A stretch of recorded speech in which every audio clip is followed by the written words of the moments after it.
जय श्री महाकाल दोस्तों, आप सभी मित्र बंधु साधकों का एक नई जानकारी के साथ अपने YouTube चैनल आर के तंत्र ज्ञान में स्वागत करता हूं। दोस्तों, आज मैं बाण मारने का मंत्र आप सबको दूंगा। दोस्तों, बाण मारकर शत्रु को कैसा मारा जाता है, शत्रु का प्राण को कैसा हरण किया जाता है, वह मंत्र और सारा विधि विधान आप सबको बताऊंगा। दोस्तों, यह जो मंत्र है यह सिपली जादू अर्थात सिपली इल्म के अंतर्गत आता है, जिसको सिपली जादू कलमा तीर बाण बोलते हैं।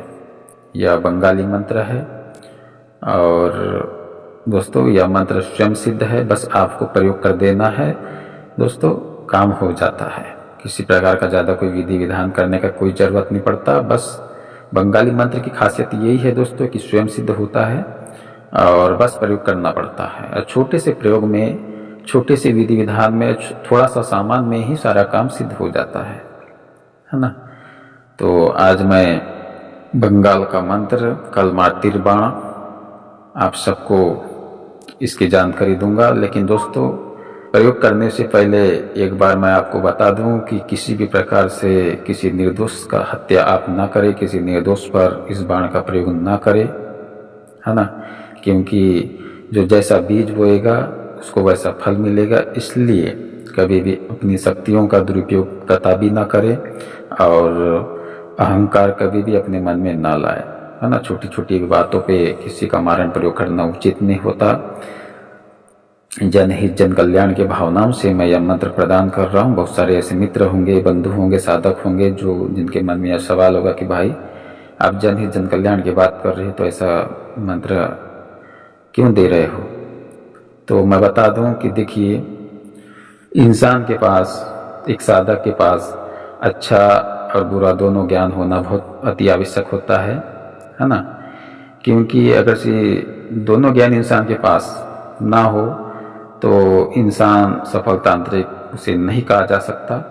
सफल अगर से जिसको सफल तांत्रिक बनना है, सफल साधक बनना है, तो दोनों ज्ञान होना बहुत अति आवश्यक है। क्योंकि ऐसा होता है कभी कभी, खुद का मैं अपना थोड़ा अनुभव बता रहा हूँ कि अधिकतर क्या होता है कि जब इंसान के पास थोड़ा ज्ञान आ जाता है, उस ज्ञान से क्या करता है कि इंसान किसी का झाड़ा लगाना चालू कर देता है।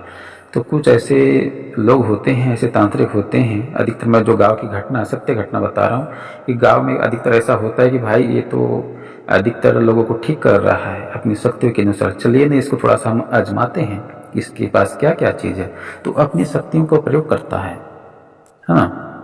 कभी हम पे बाण छोड़ देगा, कभी हम पे कोई शक्तियाँ छोड़ देगा, कोई ग्रामीण देवी देवता छोड़ देगा ताकि वो हमारा और हमारे परिवार का अहित कर सके। तो कहने का अर्थ है कि जिसके पास में ऐसा ज्ञान ना हो, बाण का ज्ञान ना हो, शस्त्र का ज्ञान ना हो, है ना, पलटनी विद्या का ज्ञान ना हो, बोगा बोगी का ज्ञान ना हो, दुश्मन की विद्या को हरण करने का ज्ञान ना हो, तो इसमें क्या है, वो इंसान चुपचाप बैठेगा।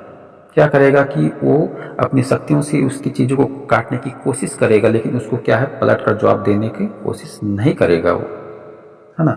अगर सी मान लीजिए कि बार बार वो वार करता है शत्रु और ये काटते जा रहा है, फिर वो वार करते जा रहा है, काटते जा रहा है, तो शत्रु को ऐसा लगेगा कि भाई इसमें तो मेरा कुछ नहीं बिगाड़ पा रहा है। अगर शत्रु को सबक सिखाना है तो उसको, है ना, पटक नहीं देना।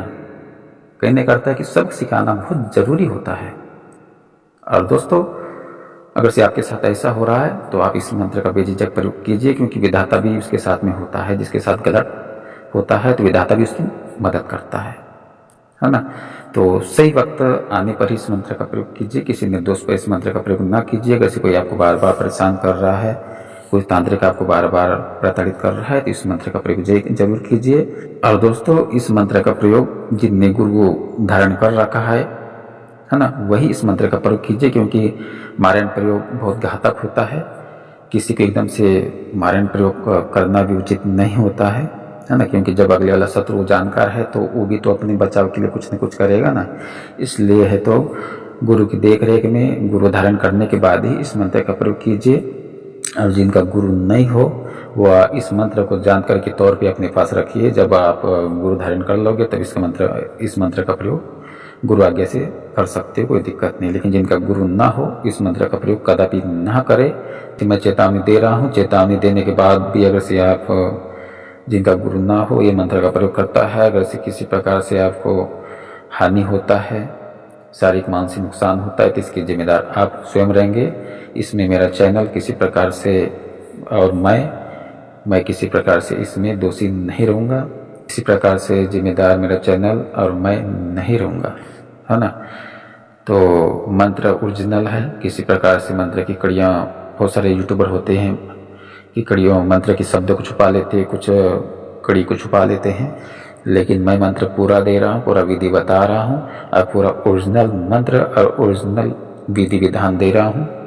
किसी प्रकार से इस मंत्र इस विधि विधान में शंका ना करें। चलिए दोस्तों, सबसे पहले मैं मंत्र का प्रयोग बता देता हूँ। मंत्र तो स्वयं सिद्ध है, लेकिन फिर भी जैसा ग्रहण आता है, होली दीपावली आता है, तो मंत्र का 7 या 11 या 21 आहुति मंत्र पढ़कर जरूर दे दीजिएगा। ऐसे मंत्र जपने से कोई दिक्कत नहीं होता, क्योंकि बंगाली मंत्र में खासियत होता है कि उमु केर जो शब्द होता है उसमें जब तक के नाम नहीं लोगे मंत्र किसी का हित नहीं करेगा, है ना।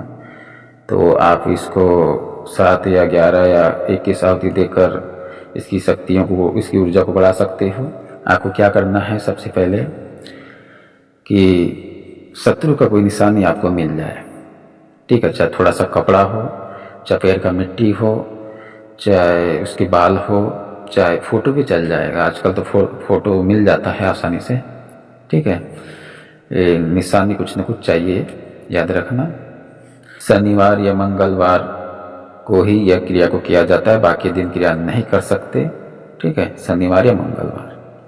तो आपको क्या करना है कि निशानी जब मिल जाए तो उसको पहले से संभाल के रख लेना है। उसके बाद में शनिवार या मंगलवार को आपको क्या करना है कि जब इंसान मर जाता है तो उसको अर्थी सजा करके, अर्थी पे उसको लेटा करके ले जाया जाता है, तो उस अर्थी का बास कहीं इसमें ज़रूरत पड़ेगा, ठीक है। क्या करना है कि जो अर्थी का जो बास रहेगा, उस बास का आपको एक धनुष बनाना छोटा सा, और आपको 11 तीर बनाना है ना। आपको किसी की सहायता से, किसी जो अस्त्र शस्त्र होते हैं, है ना, लकड़ी काटने वाले, उसके सहायता से आप बना सकते हो, उसको कोई दिक्कत नहीं, छोटा सा बनाना है। जो अर्थी रहता है, अर्थी में जो बांस लगा रहता है, बांस रस्सी के सहायता से अर्थी को बनाया जाता है ना। तो अर्थी की जो रस्सी रहेगा वो रस्सी ही उसमें काम आएगा, मतलब धनुष बनाने में, ठीक है। तो आपको धनुष बना लेना है। बनाने के बाद में क्या करना है कि आपको शमशान का मिट्टी, चौराहे का मिट्टी, ठीक है, और शमशान की थोड़ी सी राख, इन तीनों को मिक्स करके आपको एक पुतला बनाना है, ठीक है। पुतला बनाने के बाद में आपको क्या करना है कि काजल और थोड़ा सा कुमकुम, इन दोनों को मिला करके आपको सरसों का तेल में थोड़ा सा पेस्ट बना लेना है। पेस्ट बनाने के बाद में आपको क्या करना है कि जो आपने जो बाण बनाए थे, उस बाण को उस पेस्ट में, मतलब उस साई में डुबा कर आपको उस पुतले के ऊपर में शत्रु का नाम लिखना है। नाम लिखने के बाद में आपको शत्रु के जो आपने नाम लिखे थे उस पुतले पे आपको क्या करना है कि आपको इस मंत्र का एक बार मंत्र पढ़कर एक बार फूंक मारना, उसी तरह से 11 बार मंत्र पढ़कर 11 फूंक जो पुतला है उस पर भी फूंक मारना है। और जब फूंक मार के हो जाएगा, उसके बाद में जो बाण बनाए थे आपने छोटा छोटा, उस बाण पर भी आपको इसी मंत्र, एक बार मंत्र पढ़कर एक बार फूंक मारना, उसी तरह से 11 बार मंत्र पढ़कर 11 बार फूंक मारना है उस बाण पर भी। उसके बाद में क्या करना है कि आपको उस बाण को धनुष में फंसाकर थोड़ा सा तान दे करके उस पुतली में मारना है, ठीक है। सबसे पहले आपको जो मुख रहेगा, मुख पे मारना है। मुख पे इसलिए मारा जाता है दोस्तों कि मान लीजिए कि शत्रु अगर से कोई चीज़ें उसको पता चल जाएगा कि भाई मेरे ऊपर मारण पर होने वाला है, तो क्या करेगा कि अपनी शक्तियों का प्रयोग करने की कोशिश करेगा, तो जबान से बोलेगा ना। तो इसलिए सबसे पहले मुंह पे मारा जाता है ताकि उसका जबान क्लियर हो जाए, वो बोल ना सके, किसी अपनी शक्तियों को प्रयोग ना कर सके, ठीक है। उसके बाद में अलग अलग अंगों पे मारा जाता है, ठीक है। जैसा हाथ हो गया, दोनों भुजा हो गया, दोनों पैर हो गया, सीना हो गया, ठीक है, सर हो गया। जो लास्ट वाला जो बांध रहता है, उस बांध जब आप मारोगे तो शत्रु बहुत प्रताड़ित होगा, बहुत ज़्यादा प्रताड़ित होगा जो, और प्रताड़ित हो करके वो शत्रु मर जाएगा, ठीक है। उसके बाद क्या करना है कि उस पुतले को आपको काले कपड़े में लपेट कर वहीं पर शमशान में ही आपको गड्ढे खून कर दबा देना है और एक बड़ा सा पत्थर उस गड्ढे के ऊपर रख देना है दोस्तों। इससे शत्रु का मारण हो जाता है, लेकिन चेतावनी दे रहा हूँ कि किसी निर्दोष का आपको हत्या नहीं करना है। अगर से आप किसी निर्दोष का मारण करते हो तो आप ही स्वयं पाप का भागीदारी बनोगे, है ना। इसकी जिम्मेदार आप स्वयं होंगे। सावधान कि किसी निर्दोष का हत्या नहीं करना है आपको। तो चलिए मैं मंत्र बता देता हूँ। मंत्र इसी प्रकार है इसका। आकाश থেকে পড়িল নূর নবীর কলমার বাণ সপ্তম পাতাল মুখের কলিজা গিয়া হানিতে আমার চাকলে आन दुहाई अल्लाह नूर नबीर दुहाई। यह मंत्र है, एक बार फिर से पढ़ रहा हूँ, ध्यान दीजिए।